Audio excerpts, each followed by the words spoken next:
आज तुम्हाला मित्रांनो मी ऑप्शन ट्रेडिंगच्या बद्दल काही थोडीशी माहिती देणार आहे, जे तुमच्या कामामध्ये येऊ शकते. कारण की आज विषय कसा आहे, माझं पूर्ण कॅपिटल संपला. का कालच नुकसान झालं पूर्ण एक्सपायरीमध्ये. कॅपिटल काहीच नाही उरलाय.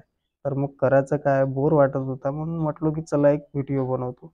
आणि व्हिडिओ काय बनवायचं म्हणजे माझा जो एक्सपिरियन्स आहे, तो तुम्हाला शेअर करणार आहोत आज मी.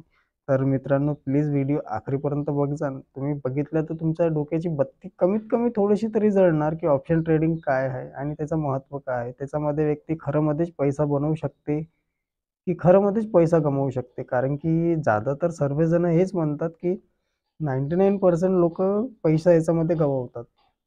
तर माझी राय म्हणजे कारण माझा जो एक्सपिरियन्स आहे त्या हिशोबानं सांगत आहोत. माझी जी राय आहे की याच्यामध्ये पैसा बनते की कमी होते, त्याच्याच बाऱ्यामध्ये मी तुम्हाला एक्सप्लेन करणार आहोत. तर व्हिडिओ आखरीपर्यंत बघा मित्रांनो, तुम्हाला मजा येणार. खरं सांगतो बोर नाही होणार. अगर बोर झाला तर कमेंटमध्ये मला काहीच नको लिखसान. तर चला आजचा व्हिडिओ स्टार्ट करतो. आणि कसं आहे, ऑप्शन ट्रेडिंगमध्ये तुम्ही पैसा बनवू शकता, याची गॅरंटी आहे. पण रिझन कसं आहे याच्यामध्ये तुमचं लक्ष कुठे राहते हे आहे. अगर फॉर एक्झाम्पल तुम्ही ₹5,000 तुमच्या डीमॅट अकाउंटमध्ये घातले आणि तुम्हाला होप आहे की मी महिन्याभरामध्ये याचे 50,000 करीन, तर हे विचार डोक्यातून काढून घ्या आधी. सर्वात आधी हा विचार काढला की तुमचा कॅपिटल सेव्ह झालेला आहे समजून घ्या. तुम्हाला फक्त एवढंच लक्षात ठेवायचं आहे, अगर तुम्हाला चार्ट रीडिंग वगैरे येत असेल, टेक्निकल एनालिसिस म्हणजे थोडीफार तरी येत असेल की सपोर्ट कुठे असते, रेजिस्टन्स कुठे असते, हे अगर लक्षात असेल तुमच्या, तर तुम्ही काहीतरी पैसा बनवू शकता इथे. नाहीतर मग तुमचे चान्सेस नाही आहेत की मला 5,000 चे 50,000 बनवायचे. असे होप घेऊन तर बिलकुलच नको या. ॲक्चुअली कसं आहे, तुम्ही अगर नवीन-नवीन असाल ना, तर तुम्ही 1 लॉटपासून स्टार्ट करा. 1 लॉट 50 शेअरचा असते. तो ₹5,000 मध्ये तुमचा 1 लॉट येते. ₹100 चा प्रीमियम तुम्ही बाय करू शकता.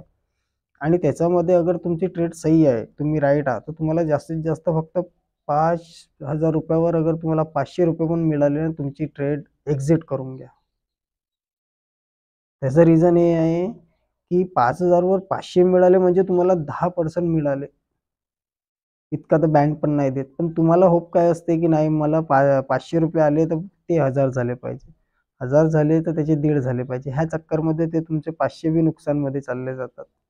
आणि तुम्ही होल्ड करता मग आणि विचार करता, की आता वाढेल, आता वाढेल. आणि ह्या चक्करमध्ये तुमचे स्विंग धीरे-धीरे खाली होत जातात. तुमचा जो जो तुमचा नुकसान होत आहे, तो होतच जातो तुमच्या नजरेसमोर आणि तुम्ही त्याच होपमध्ये तिथे बसून राहता, की आत्ता वाढेल, आत्ता वाढेल, आत्ता वाढेल. आखरीमध्ये 3:15, 3:30 वाजून पण जातात, तरी तुम्हाला वाटते, की चला जाऊ द्या. आज नाही, आज कॅरी फॉरवर्ड करतो. उद्याला बघू. उद्या अगर गॅप अप किंवा गॅप डाउन झालं, तर माझा लॉस रिकव्हर होईल. कुठे? हमेशा तुमचं अपोझिटच जाणार मार्केट. ज्या दिवशी तुम्ही कॅरी फॉरवर्ड केल्या, BTST यानी की नेक्स्ट डेसाठी, तर तुमचा अपोझिटच मार्केट जाणार आहे. कारण की याचा एक रिअल फॅक्ट हे आहे की फॉर एक्झाम्पल अगर मार्केट गॅप अप ओपन झाला आणि तुम्ही बाईंगची हे केल्या, तर तुम्हाला इतका वेळ पण नाही मिळणार की तुम्ही एक्झिट होचाल. तुमचं अपोझिटच मार्केट खुलणार आहे आणि जसं अपोझिट खुललं तुम्ही एक्झिट होऊन जाता आणि मग तो पॉझिटिव्हमध्ये येऊन जाते. रिझन तेच आहे. ती सायकॉलॉजी नाही, ते डोक्याचा वापर करा. डोकं म्हणजे कसं, तुमच्यापाशी अगर जास्त कॅपिटल असला तर तुम्ही एक विचार करून बसा की नाही मला फक्त 500च पाहिजे, नाही मला फक्त 1000च पाहिजे. अगर इतके तुम्ही रोज काढाल, तर तुमचे इतके पैसे होणार की तुम्ही स्वतः विचार करताल. पण नाही, आपल्याला कसं 1000 मिळाले तर अजून लालच, काश 2 मिळाले असते. 2 मिळाले तर अजून लालच की नाही काश 5 मिळाले होते. अरे ह्या चक्करमध्ये तुमचे जेबातले पण जातात. ॲक्चुअली खरं मध्ये माझ्यासोबत बी हेच झालेलं आहे सेम. मला ऑप्शन ट्रेडिंगच्या बाऱ्यामध्ये इतकी माहिती आलेली आहे की पैसा बनते. की ऑप्शन ट्रेडिंगमध्ये कसं आहे, तुमचा जो पैसा येत आहे ना, पहिलं बुक करून टाका ना. कोणासाठी ठेवता ते? अरे जो नंतर भेटणार तो नंतर भेटणार. जो आता आहे तुमच्या नजरेसमोर त्याला बुक करून ठेवा ना. त्याला बुक करून ठेवसान तर तो तुमचा पैसा सेव्ह होणार. तुम्ही लॉस बुक करता यार, प्रॉफिट बुक नाही करा. काय विषय आहे तुमचा मला समजतच नाही. तुमचा काय माझा पण.